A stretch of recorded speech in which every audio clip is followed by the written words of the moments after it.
الاقتصاد الاسرائيلي بيواجه خطر كبير جدا بسبب الصراع اللي داير دلوقتي. تقول لي خطر ازاي يعني؟ هقول لك شوف الفيديو ده وهشرح لك الموضوع باختصار.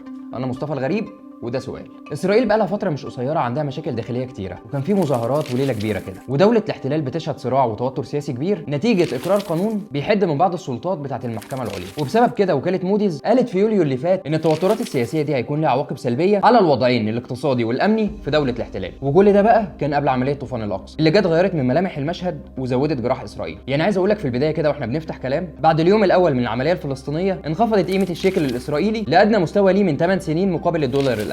وعلشان كده البنك المركزي الاسرائيلي اعلن برنامج لبيع حوالي 30 مليار دولار لمحاوله انقاذ الشيكل بعد الانهيار اللي حصل له. البورصه كمان سجلت انخفاض حاد وهبط مؤشر بورصه تل ابيب الرئيسيه تي اي 125 وتي اي 35 ل 7%، وانخفضت اسعار السندات الحكوميه 3%. ده غير انه يحصل تراجع كبير في العوائد من السياحه بعد الغاء حجوزات الفنادق ورحلات الطيران بسبب الاوضاع. ومش لازم ننسى ان استدعاء 300,000 جندي احتياط هيكلف دوله الاحتلال كتير. صحيفه يدعوت احرنوت قالت على كل اللي حصل انه الخساره الاقتصاديه الاكبر في تاريخ اسرائيل.